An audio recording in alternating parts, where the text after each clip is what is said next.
really is a pleasure to be here at Stanford. It's a partnership that Xerox has felt very positive about over the years, and particularly, I have to say, between the university and our Palo Alto Research Center, which is just a few miles away where I was this morning, and some certainly very distinguished graduates from the B School, Barry Rand being one of them, who rose to be a top executive at Xerox as well.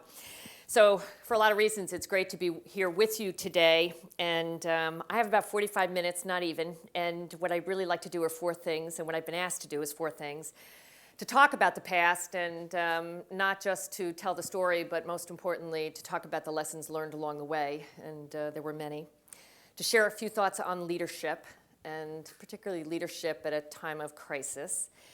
And then describe what I do, what's a typical day, and talk a little bit about just the priorities and how I spend my time, and most importantly, leave plenty of time to take your questions. So I'll get to it. And as Bob mentioned, in 1998 and early 1999, Xerox seemed to be doing very, very well. Market shares were improving. Our stock had risen and, quite frankly, was outpacing the market by a wide margin at that point in time.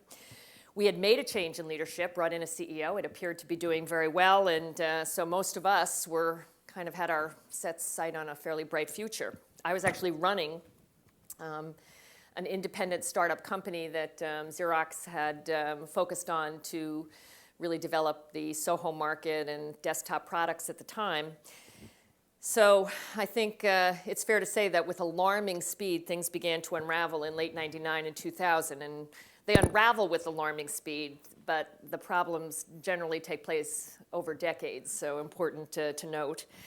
But we had also taken on a massive reorganization. It did not go well. Competition was stiffening big time, and we were focused on inward kinds of issues. And then at that point in time, economy started to weaken around the world as well. That was when we actually discovered accounting improprieties in Mexico. And that actually spread into a worldwide SEC investigation, one of the first of this decade. I often say we were early adopters of the corporate crisis. And I'd have to say that we took some actions that in the broad daylight of hindsight were just strictly dumb at the time. So we actually captured it and called it the perfect storm. What else could go wrong? And I think it would be fair to say that this is a company that could have managed through a few of these issues, but the cumulative impact really overwhelmed the company and set it back on its heels. So by May of 2000, we were in deep trouble. Revenue and profits were declining. Our cash on hand was shrinking. As Bob mentioned, $19 billion of debt, $150 million of cash, and I could not find the $150 million of cash. It was scattered around the globe, and so customers were not happy. We had employees who were defecting, who certainly didn't want to be a part of a company that was heading south. Our shareholders had seen the value of their stock cut in half and continued to head south. And then there was this little matter of an SEC investigation that had spread around the world. This was about the day I was named president and chief operating officer, and typically in a talk like this where you'd say it fulfilled a lifelong dream, and that was not the case.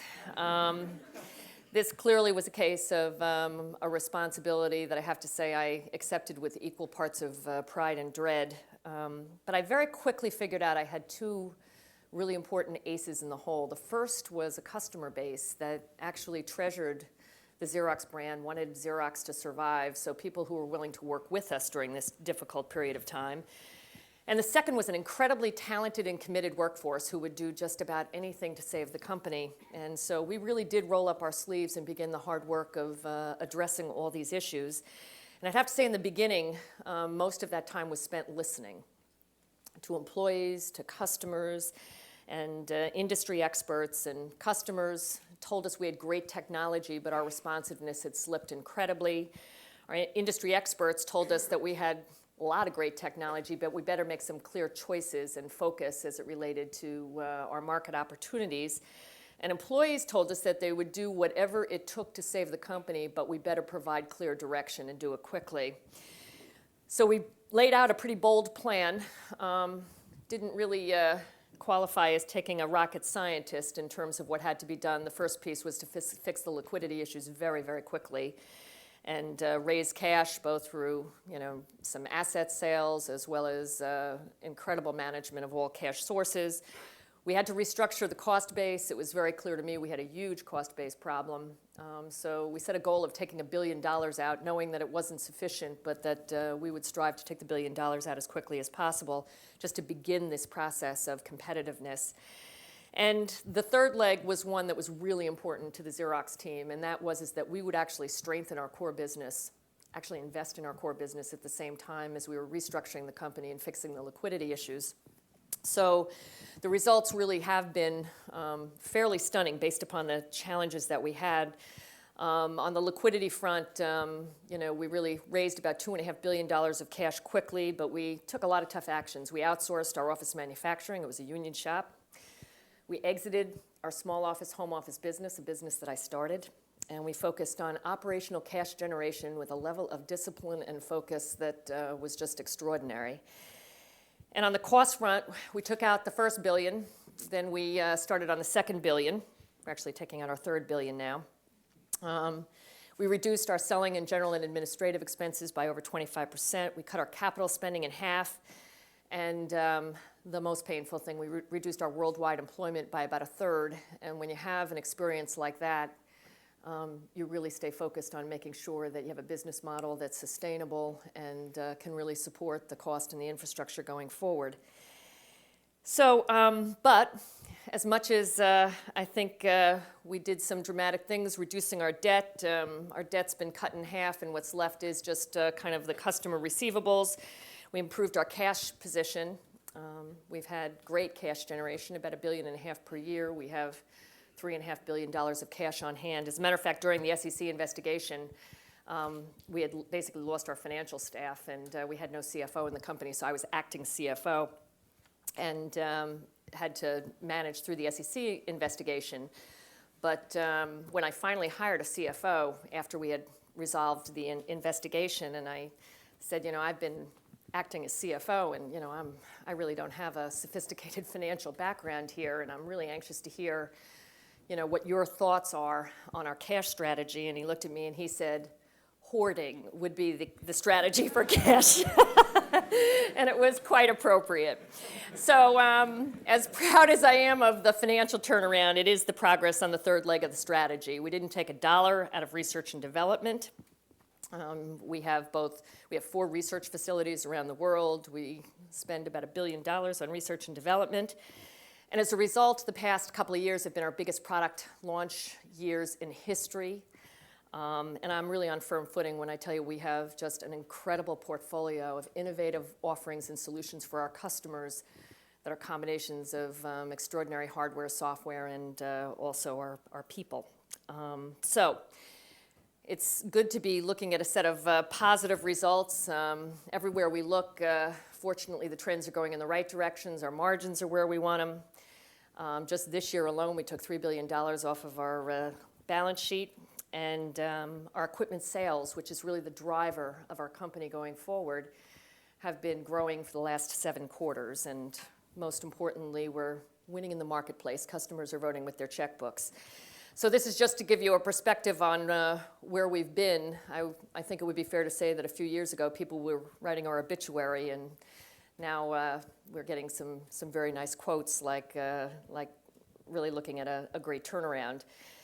So this has been really, I think, the opportunity of a lifetime and certainly a thrill. And I think the biggest understatement would be to say that I've learned a lot along the way, and that's what I'd like to turn to now. And as we reflected on it, there are really 10 areas that are basic. Certainly nothing terribly brilliant, but they seem to get lost in the shuffle when you are going through an experience like we have.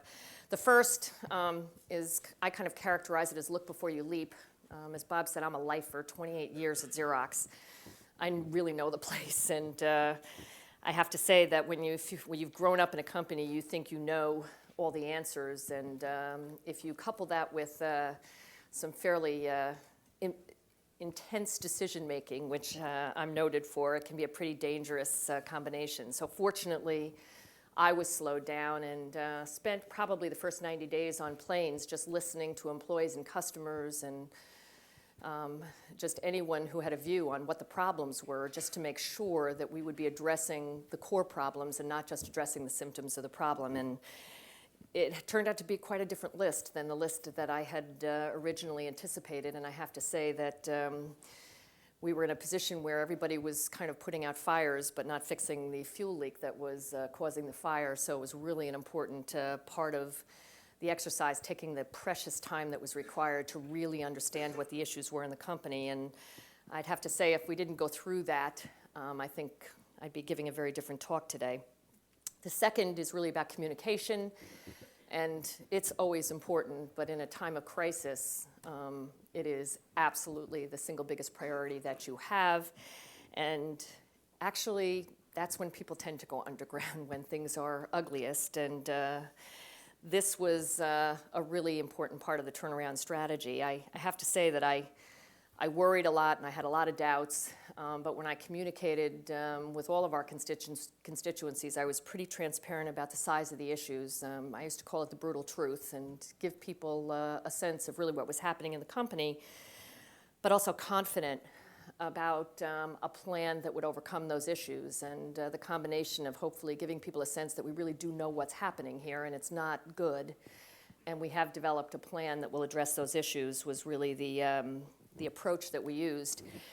And I think our employees really appreciated that, and my message was always pretty consistent. You know, here's the problem, and here's the strategy, and here's what you can do to help. And to this day, if you ask Xerox people about the turnaround at Xerox, they will tell you what they did to turn around the company, because there was just an incredible alignment of people around saving every dollar, taking care of customers, really trying to make sure that the company focused on the priorities. And we asked them to make a choice: roll up their sleeves and go to work, or quite frankly, leave Xerox. And I think that was just a hugely important exercise for everybody to make that conscious decision. So fortunately, the response was really quite positive, and we really started to retain all of our people and started to make a lot of progress as it related to the turnaround. So when people ask me how we accomplished so much so quickly, I always am quite clear in saying that you have to have a good strategy. It can be roughly right, though. And a good plan is important, but it is, in big companies, it is the alignment of your people around a common set of objectives. That is the single advantage to being big, to have alignment and scale and use it constructively to really accomplish your goals. Otherwise, quite frankly, then it is a disadvantage. The third lesson that I learned was about crisis being a powerful motivator. It enables you to do things that obviously you should have been doing all along. And I think that in this case, I probably wouldn't have set a goal of taking out $1 billion immediately. Had we not had this window of opportunity called a crisis. And certainly in the past, a lot of those kinds of efforts would have been met with a lot of resistance. But given the crisis, no one could argue. It was either $1 billion or it was the gallows for Xerox. So that was really hugely important in terms of taking advantage, moving quickly, getting things done quickly while you had this kind of powerful motivator across the company. Since then, not to lose the intensity of this focus on competitiveness and being best in class, we've been deploying Lean Six Sigma in the company, which is a way to kind of create systemic productivity improvement throughout the company. And it's a marriage of the speed and simplicity of Lean tools with the rigor and the discipline of the Six Sigma tools. So this has given us a process and a language and a toolbox to address really tough problems that had been around this company for decades. And I have to tell you, it's been a great partnering tool. We partner with a lot of our customers, providing them with black belts and resources to solve their productivity issues, and it's created an enormous value for us as a company.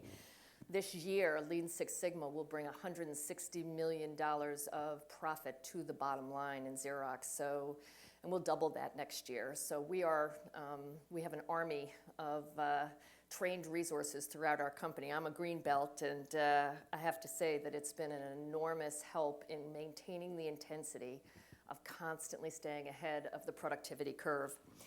But I think the point is that we've taken out a lot of that cost without harming the core business, and in many ways it's made us more efficient. It's increased our clock speed. It's removed a lot of the bureaucracy, and that's why it's hugely important to kind of maintain that focus on productivity and competitiveness for companies like Xerox. Fourth is, I kind of call it back to basics, and you're very often intrigued by, and it's tempting to think about quick fixes and new ideas. You get a lot of help too. There's a lot of people who have great ideas that certainly want to help. But in our experience, a lot of the answers really were about getting back to basics, simple things. Xerox had an incredible heritage and quality, one that we had lost, putting discipline back in all of our processes, aligning our people around objectives, lots of tough and regular operations reviews, and a lot of strict management of the usual things like, inventory and gross margins and capital. And it's amazing how quickly that discipline can unravel in a company, and it's not trivial to build it back. So processes that had taken years to develop kind of lost their way overnight, but the good news is that they can be built back, and they are clearly the only way you can run a business to deliver predictable results. Fifth is an interesting one, because I kind of call it following your instincts, and we are an incredibly data-driven and process-driven company. But after you get the data and after you listen and you're open-minded, instincts based upon good management experience play a big role in moving quickly and making decisions.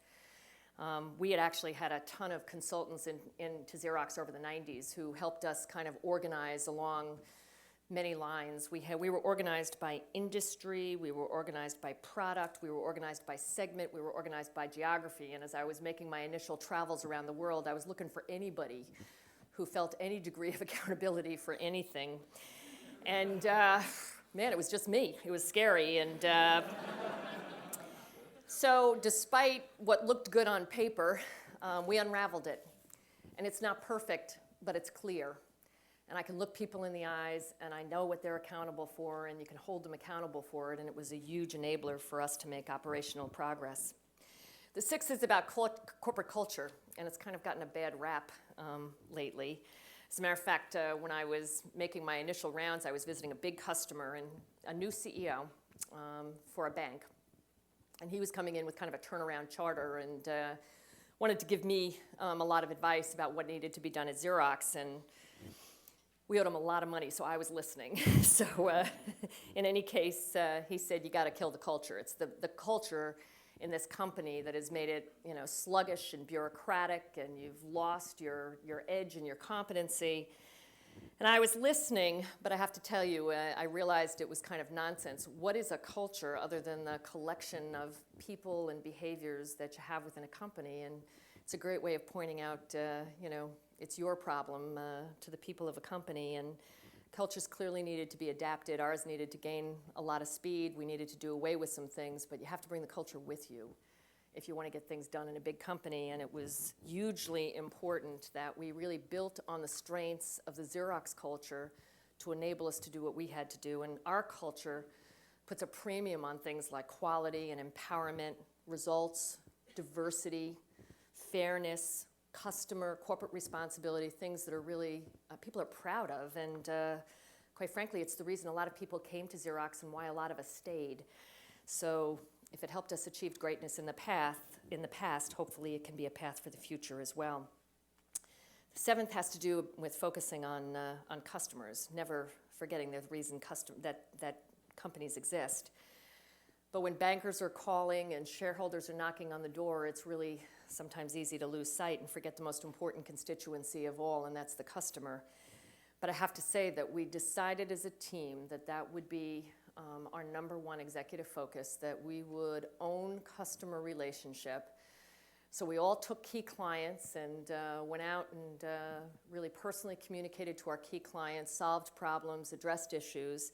We've kept that program, so we call it our Focused Exec program, but it's hugely important and it's built into the fabric of our company, but just to ensure that every single person, I'm talking the chief accountant, you name it, has responsibility for a set of customers that they visit with. And not only is it great for the customer to get the kind of senior attention that's required, but it's great for our executive team because it provides them with that grounding principle of what our customers are thinking, and it's really been hugely helpful. Eighth is something I call the vision thing, and I guess the best parallel is that even when Rome was burning, people wanted to know what the city of the future would look like, and I have to plead guilty that I didn't immediately get that part. I would do lots of town meetings, and I was always amazed that the most frequently asked question is what Xerox would look like when we came through the turnaround. I'd be sitting saying there, why aren't they asking me, are we going to make it? Are we going to survive? Yet they were beyond that. They were kind of if we're going to roll up our sleeves and we're going to be dedicated and we have a passion about this, I want to make sure that I'm working for a company that'll be a great company and not just a company that survived. It was a very good sign and certainly a great example of the resilience and optimism of Xerox people. But I'm not very patient, I have to say, with the vision thing and vision statements and all that, so we decided to do something a little different. And probably our biggest critic at the time, and where a lot of the ugliest headlines were present, was in the Wall Street Journal. Every day you'd pick it up, and there was some horrible story about Xerox. And so we decided to write a fictitious Wall Street Journal article dated in 2005 that would really describe where Xerox would be in 2005, with all of the elements, if you will, of strategy and metrics and goals and opinions and feedback. We had quotes from analysts and from our toughest critics, and we basically, it forced us to kind of express our vision and our strategy in plain English. And we talked about everything from what technology we'd be bringing to market to what the revenue growth would look like, and how we'd like to be seen. And it was incredibly useful. People really rallied around this vision, and to this day, no matter where I go in Xerox, that article comes out, and I'd say, fascinatingly, 80% of it probably is pretty accurate. And I get asked about the other 20% all the time, and well, when's this going to happen? And I said, hello, we made it up. It's not going to happen. And and that's how people felt about it at the time. It was just an extraordinary thing. So. Ninth is about good critics. I like to think about myself as being open and approachable, but I have to say that this is an area where when you rise in the ranks, so all of a sudden people around you want to please, they're a little bit more respectful, a little bit more intimidated. And you have got to make sure that you have sources of honesty and critique available to you. It's something that you have to work at. You can't leave it to chance. It's just hugely important. What it allows you to do, and it's such a gift, is to actually ensure that you're able to deal with problems early. And when they, fester in the environment, they're bigger and bigger, and eventually, clearly, they become crises. So it's truly a gift. Last thing, and we'll talk then a little bit about leadership, but it's about sense of humor and perspective, and not to forget that part of what makes work so great is that you enjoy what you do, you enjoy the people that you work with, you laugh a lot, and you have this kind of relationship and community that becomes awfully important to a satisfying work experience. And taking yourselves too seriously, even with the dire problems that we had, would have been a big problem. We had to laugh at a lot of mistakes. We made a lot of mistakes. We laughed at ourselves. But I don't believe any of us would have survived the past 4 years if we didn't truly look forward to coming to work every day. And huge goal for everybody. So when I talk about leadership, I'd like to just say I think everybody has read so much about leadership, and certainly I had been in lots and lots of roles where I led teams, and you learn about it, you read about it. But until you come face to face with the impact of leadership, I have to say I don't think you can fully appreciate it. And with that, I would tell you that poor leadership can do damage overnight. It's amazing the extraordinary damage that poor leadership can do. And really good leadership can move mountains over a longer period of time. It's got to be consistent, and certainly it takes a lot longer time to make progress. I actually read a book from one of your alma maters who actually had a big impact on me, and it was during a really important time, and it was good to great, and it was about companies that had extraordinary results over a long period of time, and then of course then a research project to analyze what were the common set of attributes for these really great superior companies, and only a few companies really met those standards. But the not so surprising answer, of course, was the quality of the leadership, and but here's what was surprising, that these leaders were almost unknown. They weren't the household names, and that they were this kind of paradoxical blend of personal humility, but an incredibly strong professional will. And they really focus on building teams, giving credit to others, doing whatever it takes to make their company great, but it is about their companies and it's not about themselves. And it's just sounds very logical that if you focus on the institution, your contributions are far more likely to be lasting ones, but one that may have eluded us, particularly during the period of the 90s. So last but not least was how do I spend a day? And I'm glad to say that there is no such thing as a typical day. And whether it's a crisis or an opportunity or circumstances change or stuff happens, it's really certainly not typical. So I thought I would actually just tell you what I'm going to do, and I have done this week, because it should be pretty typical. But I actually started in my office on Monday morning. We have a board meeting next week. It was my last time in the office, so it's a little bit of time just for preparation there. Then I actually flew to Washington to meet with a very large customer. And then I spoke to the senior management meeting of another very large customer, actually Fannie Mae, in Washington. As you know, they're going through their own version of a corporate crisis, so they had an audience that was real interested in hearing what the Xerox experience was. And then I flew out here to San Jose. All day yesterday, we met with our Fuji Xerox colleagues. We have an equity partnership with Fuji Xerox. It's how we distribute in Asia Pacific. We also have a technology and development exchange with Fuji Xerox. So we met with our senior team there and had dinner with them last night. This morning, I met with our employees at our Palo Alto Research Center, and then a customer meeting, and then my visit here this afternoon. Tomorrow, we have 3M in for a day for an executive exchange on the topic of innovation. We're hosting it at Park, but it should be a great half day. And then I fly to Clearwater, Florida, where I'm meeting with the CEO of Tech Data, our largest indirect distributor. And I'll actually speak with their senior management team, and then finally tomorrow night or Friday night, return to Stanford. So the good news is that it's a week out of Stanford. So I travel most of the time because that's where the work gets done, that's where our customers are, and that's where Xerox people are, which is really the core of what I do, is meet with customers and Xerox people, the most important constituencies. So that's probably pretty typical. So my last message is, by the way, that if you believe in communications being as important as I do, my title should probably be Chief Communications Officer, because that's a lot of what my job is about now. And if you listen as much as you talk, it's time well spent, because it keeps you grounded and connected to the marketplace, to your customers, to your people, and gives you just an invaluable source and rich set of information. So in any case, hopefully I've given you some food for thought, and I would be delighted to open it up and take your questions. So the question was about characteristics of work ethic and what served me well, perhaps, in attaining a CEO position. I guess I'd begin with I'm a pretty intense worker in the sense that I don't like any idle time. So I'm generally try to get a lot accomplished in a short period of time. I actually think that came from, or hopefully a skill I developed being a working mother.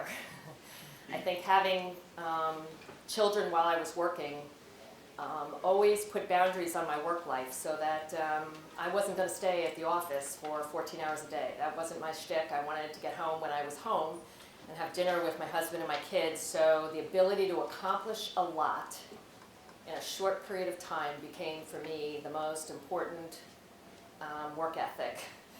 And it's kind of stuck with me. I'm a early riser. I go to the gym every day because it's for my head, just to kind of start the day with a fresh perspective. And I stop working if I'm in Stanford at 6 o'clock. I don't stay, rarely, any longer. I have lots of dinners now and lots of other, but I do have this belief that you need space from work to have perspective, and you have to make that space available for you. Work will consume as much as you will give, and that's clearly the case. And I should also reflect back in the 2000, 2001, I worked 7 days a week, 24 hours a day, just because that's where the company was, and there just wasn't any space. But that's not the characteristic of my career. And I'm now, I think, back in a place where, there's a little bit more balance, but you have to make it. No one gives it to you. And I've always been pretty tough on creating boundaries about my workday, and it's really been helpful. I think both in the sense that you seem to get more accomplished when you have those boundaries, and it also, I think, is a much more rewarding life as well. Yes? Did you not see a need for an MBA in your career?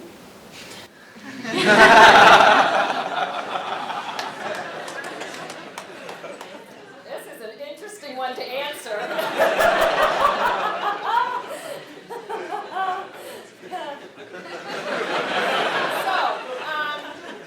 Certainly if I ever thought I was going to be where I am, I probably would have gotten an MBA along the way. But that wasn't my plan, and I must tell you that I started out in sales at Xerox, and which clearly at that point in time didn't require an MBA. And it just never, then I had kids, so the trade-offs in time became really difficult to make those kinds of sacrifices. And when I weighed the commitment against my own ambition, I'm not sure my ambition measured up to get, really just the additional training that clearly would have been helpful. But I would tell you this, I have had to make up for not just not having an MBA, but also not having a lot of the training in a company that I run by an incredible amount of intense learning on the job. So, I was acting CFO during one of the most complicated restatements in American business. And I learned from every resource I could find as it related to financial training. So I probably got there in a very non-traditional way in terms of learning, and it probably would have been nice to have had that head start in the background and the experience through an MBA. But it just wasn't in the cards when I was starting my work career, and I never made the trade-off from that point on. So it probably was just not something I planned for. Yes? Often we hear from CEOs who are men who credit their wives with not only getting them to where they are in their career, but giving them a full home and family life. I'm wondering what role your husband played and if he was balancing a career of his own, and how you managed that juggling act. Well, we always talk about the fact that we both need wives.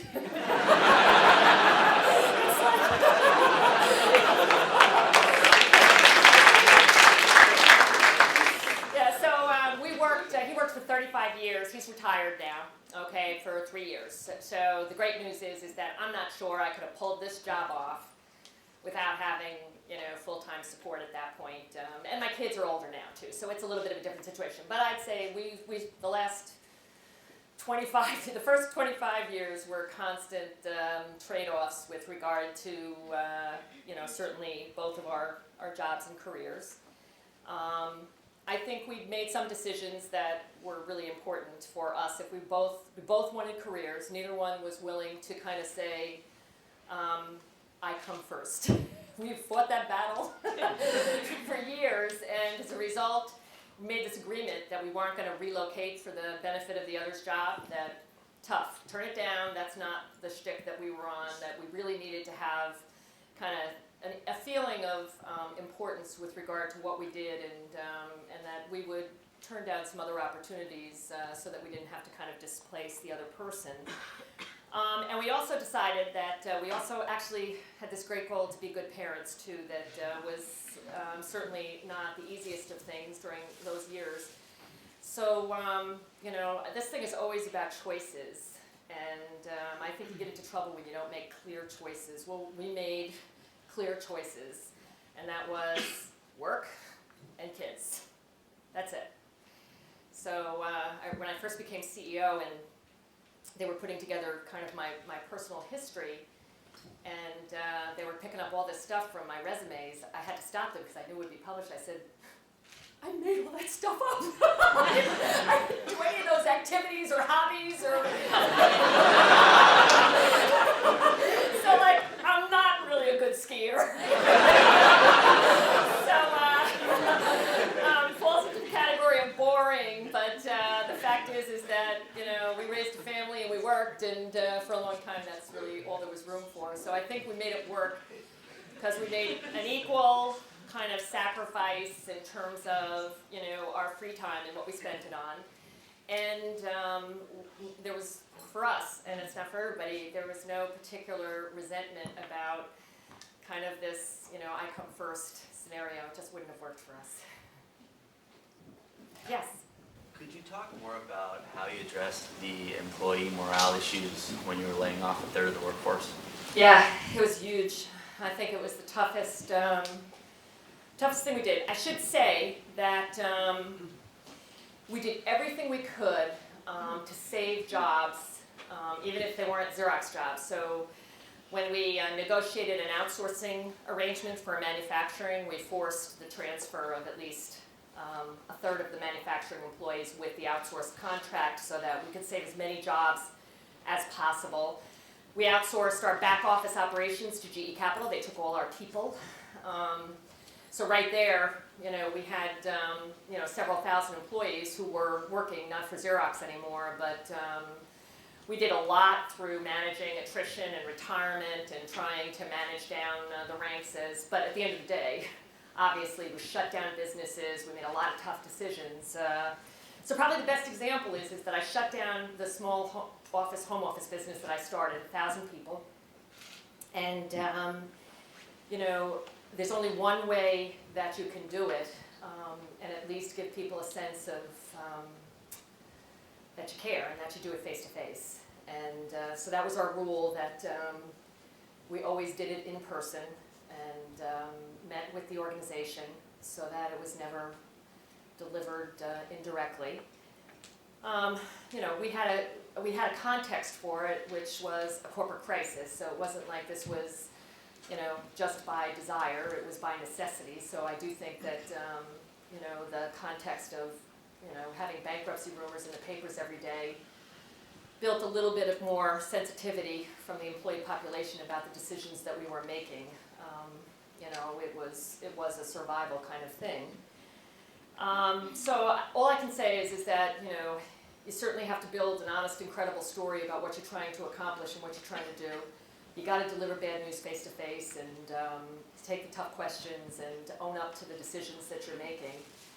And then you got to work really, really hard to convince people that you're trying to put together a company that isn't going to go through this drill over and over again. And that's really what we've been about, is really the kind of adaptability and sustainability that a big company needs so that you don't go through that kind of retching disruption that huge restructurings cause. It's one of the main reasons why I'm so passionate about Lean Six Sigma, because it's a problem-curious discipline that forces you to deal with issues before they get big. And and that's why I want our people so engaged in it, so that they help solve them, they fix them. We don't let this problem develop into something that has to be done, in a really harsh way again. So I think people know that we suffered through this, and that we tried hard to, I think, make as many decisions as possible about saving jobs. But at the end of the day, and I used to have this conversation with our union, it's no jobs or less jobs. I mean, there really is a reality about what we were dealing with, that you couldn't perfume that pig. It was just absolutely essential that we told people the truth about what was going on. So, no easy answer, and I still think the organization bears scars. I feel blessed with people that are loyal and terrific and love the company, but it definitely scars a company, and it's no way to run a company, that's for sure. In the back. Can you talk a little bit about the leadership team you assembled and to put together to deal with the crisis, and if you could maybe focus on whether you kept the team intact as you went through the process of reorganizing? Okay. Well, when I came into the job, I knew that there would be certainly some people that probably weren't thrilled with the decision that I'd become CEO of Xerox. So the first thing I did was sit down. It was a 12-member team, and I sat down with everybody and kind of did the same thing I did with employees, which is, no time to waste. I can't be looking over my shoulder. If you sign up, you have to be signed up totally. Otherwise, I'll make it really attractive for you to leave. Because I can't waste any time with people who don't buy in and care about, the corporation the same way I do. 3 out of 12 left. And I made it very attractive for them to leave so that, it clearly wasn't, they could own up to the fact that they really didn't want to stay, and that was a good thing because it happened quickly. And if there's one thing I'd learned throughout my career, that, the quicker you deal with those things, the better off you are. So I brought in some new people and made a lot of changes also within the team, but wound up then with a 12-person team that's still with me today. Some of them in different roles, but they've all stayed. I think the part that people don't appreciate, it was obviously a very difficult time at Xerox, very tough decisions, not a lot of rewards and recognition either. You couldn't really buy your way through this one because there was no money. But the feeling of accomplishment when you can contribute something that really has an impact is enormous.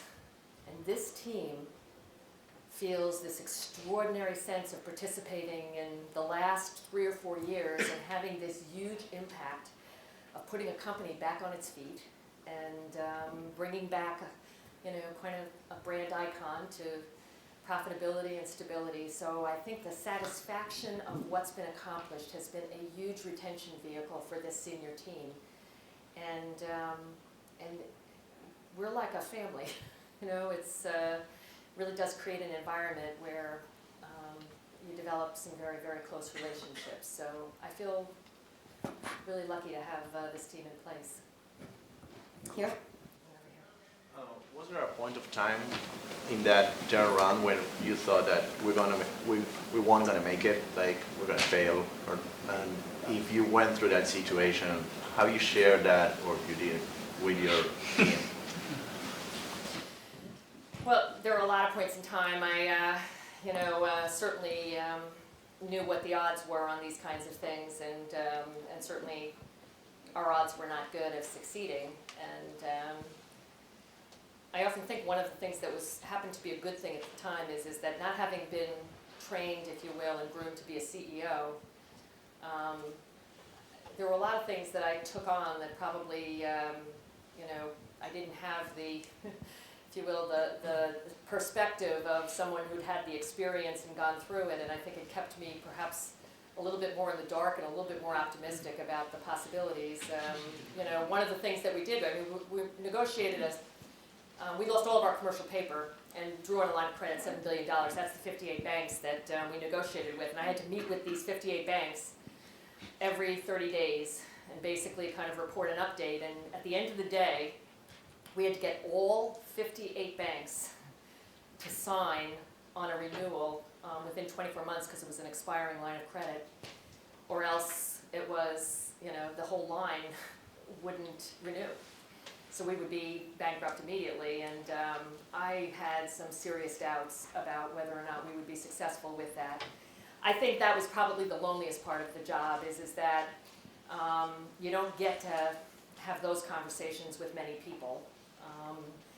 You get to have the conversation about how difficult things are and trying to put a realistic perspective, but you have to balance it with the fact that we can get there and we can do it and keep people engaged and motivated. So I'd say that was one of the things that probably was most difficult, was just lots of nights kind of lying in bed and thinking about the security of all these people that was at stake if we weren't successful with some of the things that had to be done. And I think it's the first time in my life that I wasn't in a job with lots of peers, people that I could kind of talk to and hang out with and share concerns or be a critic. And isn't that guy stupid? And so that was a learning experience for me, I have to say, and one that took its toll, I'd say, during the first couple of years, because it did require kind of an internal mechanism for dealing with the stress of some of the situations, and it was a tough time. There was one over here and then there, yeah.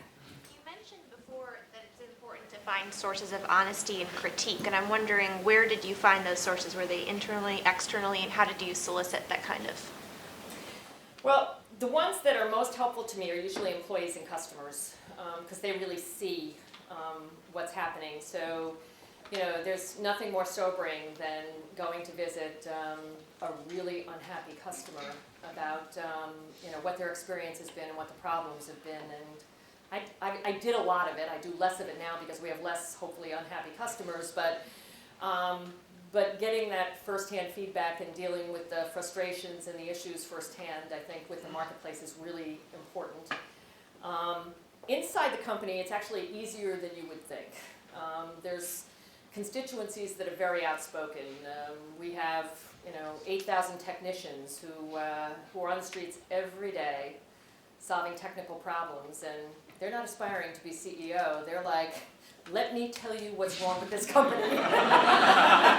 And so a lot less political overhang in certain constituencies if you create an environment where they can speak freely. And we do tons of business with like agent partners and people that see Xerox from arm's length, and it gives them a freedom to provide input and feedback that's hugely important. So there are tons of sources. I think the real key is that you actually have to thank people and make them feel valued for giving you the feedback versus shoot them. And that's the first instinct you have, is defense. And you have to just kind of learn to absorb it and take it away and know that it's a gift and process it and deal with it. But they're there to be had. You just have to create the environment. Yes? Yeah, so to what extent you being with the same company for 28 years helped you go through these times? And I mean, is sticking with the same company is something you would strongly recommend to all of us? So it was probably one of the most important reasons why I could do what I did at Xerox. This is, it was a lot more emotion than it was logic, probably, in terms of a lot of the effort that we put in. At the time, it was very, very, it was not well accepted in the market. If you read the headlines on May of 2000, it would have actually been very, very negative, because the conventional thinking is that when a big company runs into trouble, gets into a crisis, what you need is literally an outside turnaround expert who can be somewhat ruthless and quick and solve the problems and get it back on its feet, and then you can turn it over to a more sustainable team or something. But so it was not well received. It was not, the day that I was announced as CEO, I think the stock dropped 15%. Not a big confidence builder.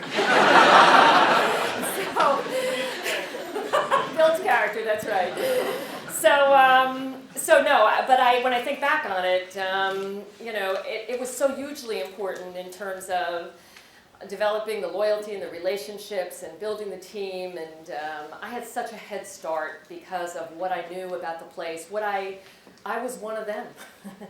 And I really felt that the culture was hugely important, that there had to be a pride and a respect and a relationship about how we did this so that people could hold their heads high. And that's not to say, by the way, I'd say a third of my team is hired from the outside. So this is not a requirement, but I think for this particular set of circumstances, I viewed it as a tremendous asset. And I think that, you know, there's always going to be a mix in companies of people who stay for long periods of time and those that, you know, you bring in for external perspective and groom at different points in their careers. So that's a good thing. But I have this goal, and I know that it used to be, and it may be, well, it's in vogue to say, you know, you kind of have to build this portfolio of experiences to, you know, really develop your career. I want to hire every Xerox person with the goal of making it a place they want to stay for a long time. I actually want them to come with that same motivation, that they can see a way that this could be a place they'd love to have their whole careers. It may not work out, but I think both company and individual are served a lot better if that's the motivation for joining a company and hiring an employee. So I'm sort of trying to instill that into the fabric of the company, that, you know, we really would love to have people stay and be with us and have careers that are really fulfilling for long periods of time.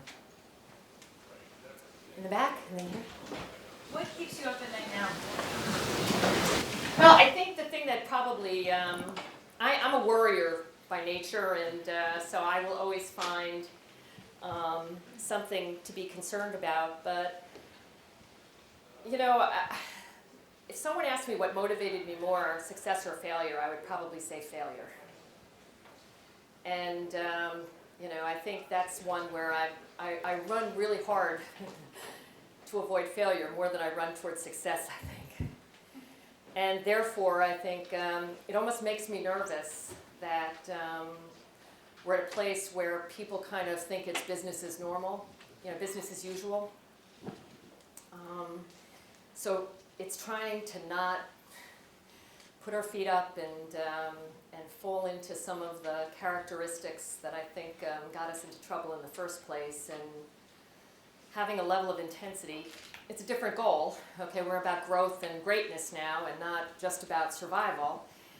But you need, I think, that same level of intensity and passion going forward, and that's a big challenge to try to sustain that.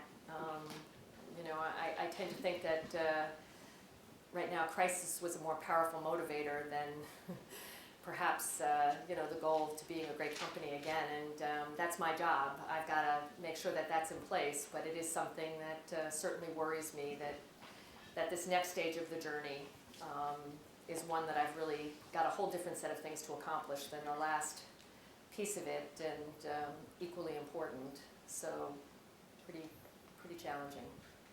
Yes?